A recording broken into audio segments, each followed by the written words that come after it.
বিশ্বের তথাকথিত super power, যার নাম শুনলে একসময় বাঘে মহিষে এক ঘাটে জল খেত, আজ তাদের পা কাঁপছে। বিশ্বাস হচ্ছে না? ইতিহাস সাক্ষী, যখন কোনো সাম্রাজ্য পতনের মুখে দাঁড়ায় তখন তাদের কথা আর কাজে মিল থাকে না।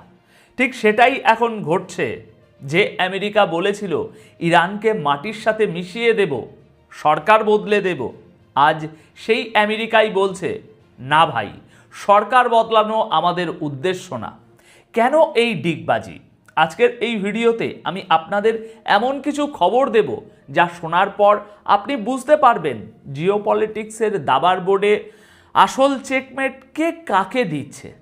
খেলাটা কিন্তু সম্পূর্ণ ঘুরে গেছে। দেখুন, জিওপলিটিক্স বা ভূ রাজনীতি কোনো সরল রেখা নয়, এটা একটা গোলক ধাঁধা। আমরা যারা গত কয়েকদিন ধরে মধ্যপ্রাচ্যের পরিস্থিতি পর্যবেক্ষণ করছি, তারা একটা অদ্ভুত প্যাটার্ন লক্ষ্য করছি। আমেরিকা এবং তার পশ্চিমা মিত্ররা এতদিন যে দম্ভ দেখিয়ে আসছিল, ইরানের পাল্টা মারে সেই দম্ভের বেলুন এখন ফুটো হতে শুরু করেছে। বিস্তারিত আলোচনায় যাওয়ার আগে আজকের ভিডিওর প্রধান ব্রেকিং নিউজগুলো এক নজরে দেখে নেওয়া যাক। আজকের প্রথম বড় ব্রেকিং, আমেরিকার ডিগবাজি। মার্কিন পররাষ্ট্রমন্ত্রী মার্কো রুবিও পরিষ্কার জানিয়ে দিয়েছেন যে ইরানের রিজিম চেঞ্জ বা সরকার পরিবর্তন করা এখন আর আমেরিকার লক্ষ্য নয়। এই হঠাৎ পিছু হটার আসল কারণ কি? দ্বিতীয় এবং অত্যন্ত গুরুত্বপূর্ণ খবর, আমেরিকার সবচেয়ে পুরনো বন্ধু ব্রিটেন এবার আমেরিকার হাত ছেড়ে দিয়েছে। ব্রিটিশ প্রধানমন্ত্রী সরাসরি জানিয়ে দিয়েছেন তারা ইরানের উপর কোনো অফেন্সিভ বা আক্রমণাত্মক হামলায় অংশ নেবে না। কিন্তু কেন? ফাটল ধরল কোথায়? আজ ৩রা মার্চ ২০২৬ মঙ্গলবার সকাল ৬টায় এই খবর পড়ছি। আসুন প্রত্যেকটি খবরের বিশ্লেষণে যাওয়া যাক। দেখুন, খবরটি সাধারণ মনে হতে পারে, কিন্তু এর গভীরতা অনেক। মার্কো রুবিও, আমেরিকার স্টেট সেক্রেটারি, আজ ৩রা মার্চ ভোর ৪টের দিকে একটি বিবৃতি দিয়েছেন। তিনি বলছেন ইরানে বর্তমান সরকার বা নিজামকে পরিবর্তন করা আমেরিকার অফিসিয়াল মিশন নয়। সিরিয়াসলি বলুন তো, এই যুদ্ধটা শুরুই হয়েছিল এই হুঙ্কার দিয়ে যে ইরানকে শিক্ষা দেয়া হবে, তাদের সরকারকে উৎখাত করা হবে। আর আজ যখন ইরানের মিসাইল এবং ড্রোনগুলো আমেরিকার বিভিন্ন ঘাঁটিতে বৃষ্টির মতো আছড়ে পড়ছে, তখন তারা বলছে না না না না না, আমরা তো সরকার বদলাতে আসেনি। এর মানে কি দাঁড়ায়? এর সোজা অর্থ হলো আমেরিকার নাটবল্টু ঢিলা হয়ে গেছে। দেখুন দর্শক, আমেরিকা এতদিন অভ্যস্ত ছিল আফগানিস্তান, লিবিয়া বা ভেনিজুয়েলার মতো দেশগুলোর সাথে লড়তে। সেখানে তারা চাইলেই সেনাবাহিনী নামিয়ে দিত, প্রেসিডেন্টকে কিডন্যাপ করে নিয়ে যেত, অথবা বছরের পর বছর ধরে সেই দেশ দখল করে রাখত। কিন্তু ইরান যে সেই ধাতুতে গড়া নয়, সেটা বুঝতে আঙ্কেল স্যামের একটু সময় লেগে গেল। ইরান প্রমাণ করে দিয়েছে যে তারা সুপার পাওয়ার না হতে পারে, কিন্তু তারা একটা গ্লোবাল পাওয়ার। আর তাদের সেই ক্ষমতা আছে যা দিয়ে তারা শুধু নিজেদের রক্ষা করবে না, বরং মধ্যপ্রাচ্যে আমেরিকার যে কোনো ঘাঁটিতে আঘাত আনতে সক্ষম। মার্কো রুবিও এখন বলছেন তাদের লক্ষ্য হলো ইরানের মিসাইল আর ড্রোন শক্তি শেষ করা। কিন্তু দর্শক, এখানে একটা সূক্ষ্ম চাল আছে। রুবিও সাথে এটাও জুড়ে দিয়েছেন যে যদি ইরানের জনগণ নিজেরা সরকার বদলায় তাতে আমাদের আপত্তি নেই। আর এটাই হলো আসল খেলা। তারা সরাসরি যুদ্ধে পেরে উঠছে না, তাই এখন তারা চায় সিভিল ওয়ার বা গৃহযুদ্ধ উস্কে দিতে। কিন্তু মাঠের বাস্তবতা ভিন্ন। রুবিওর এই নরম সুর প্রমাণ করে যে আমেরিকার পায়ের তলার মাটি সরে যাচ্ছে। তারা বুঝতে পারছে ইরানে গ্রাউন্ড অপারেশন বা সৈন্য নামানো মানে হলো আত্মহত্যা। তাই তারা এখন বলছে সরকার বদলানো আমাদের কাজ নয়। এটা কি কোনো দয়া?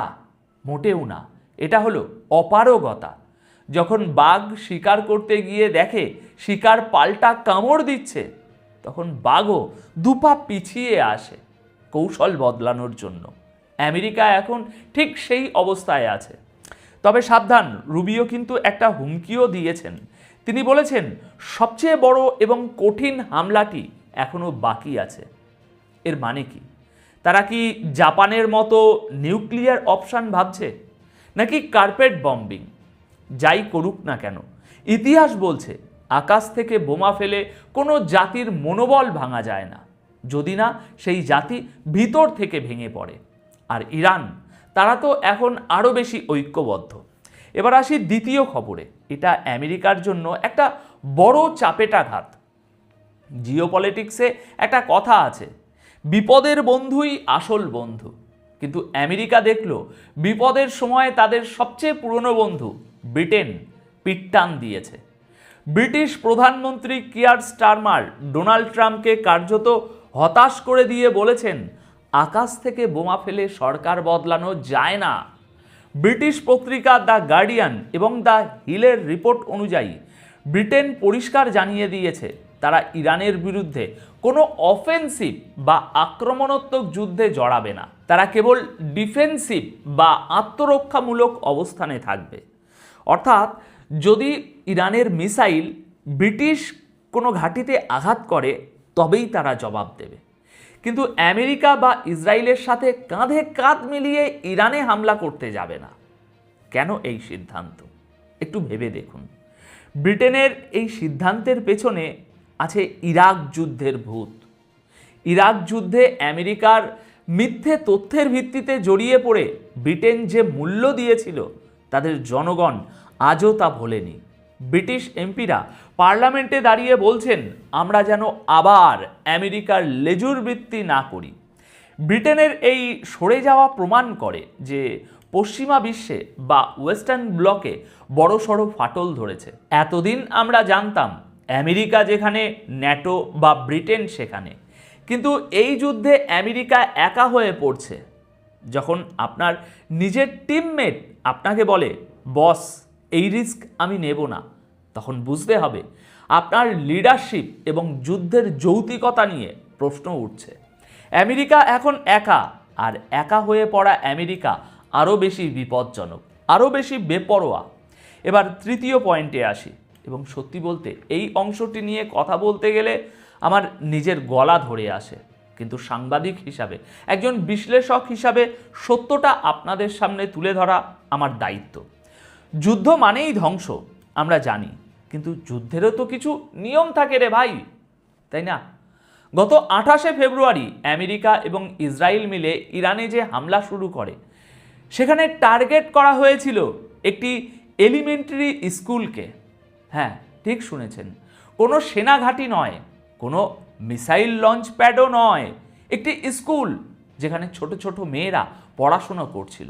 আর তার ফলাফল 160 জন নিষ্পাপ শিশু শহীদ হয়েছে, 160টি পরিবার ধ্বংস হয়ে গেছে।